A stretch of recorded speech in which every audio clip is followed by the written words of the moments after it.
Good Monday morning.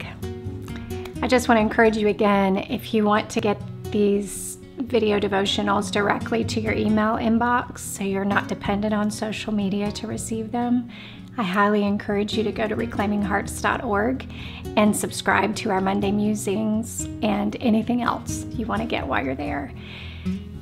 There's a story in Luke 8 that has always just kind of intrigued me.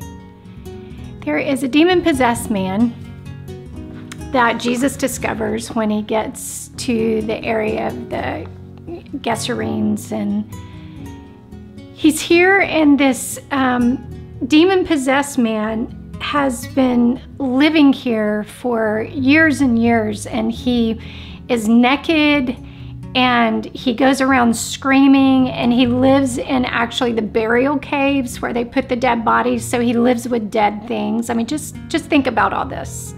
Think if there was a place that you and I went in our city, and there's a blind man, not blind, a naked man, a screaming man who lives in the cemetery up the street that we pass on our way to work. Would that ever become normal? I just wonder, because it had for them.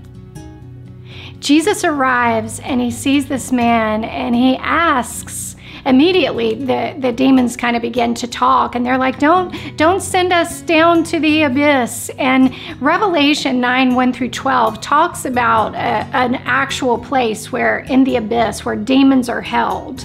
And so they're asking Jesus, please don't send us down to that place where we're going to be locked up till you're ready to loosen us.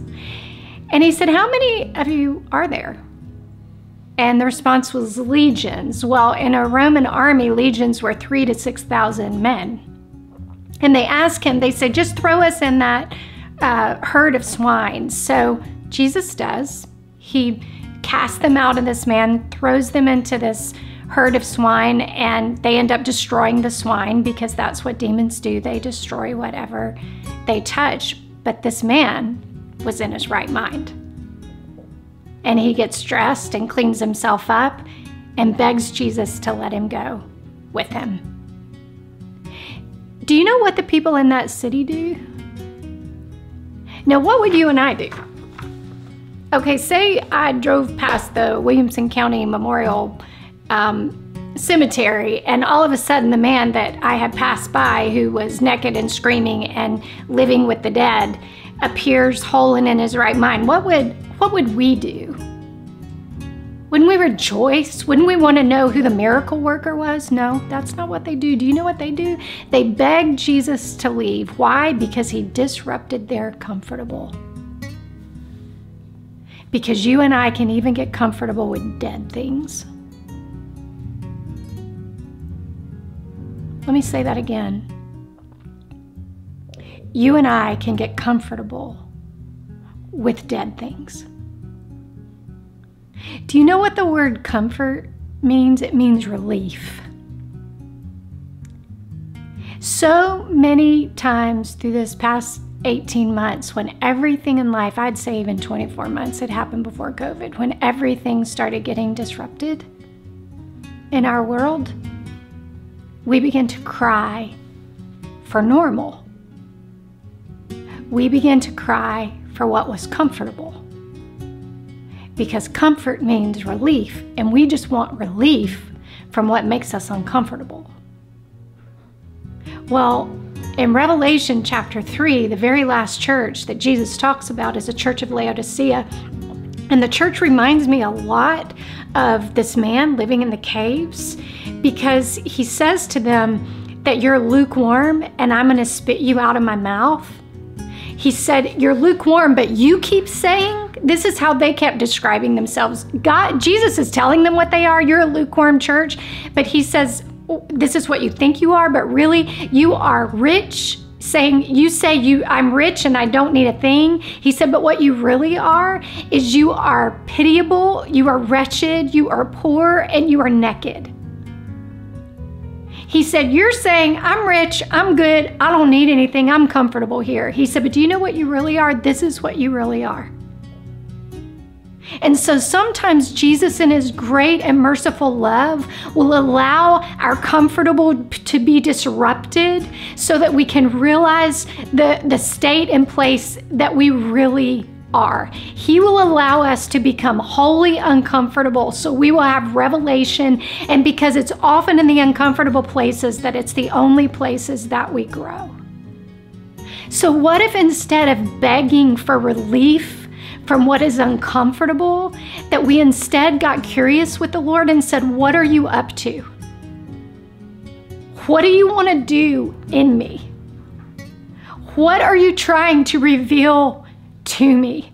Am I naked somewhere? Am I blind somewhere? Am I pitiable somewhere? Is there some place in me that has grown lukewarm, that it's just so desperate for relief that it doesn't want to be inconvenienced? Well, friends, you've heard it said many times, not just from me, but other people, God is far more concerned with our character than he is our comfort. Because when we get to heaven, he is not going to say, oh, but were you comfortable?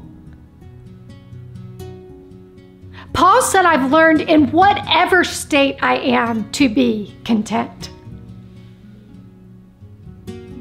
Whether I'm freezing, whether I'm shipwrecked, whether I'm suffering, whether I'm in joy or in peace, I've learned no matter where I am to be content. Why? Because it is utterly dependent on Jesus. Every great man and woman in the Bible walked into the uncomfortable place before they were ever used mightily for God. Sorry, I know that got the preacher up in me. I usually say I'm just a teacher, but every now and then a little preacher comes out. But I believe the intensity is because it's a wake-up call.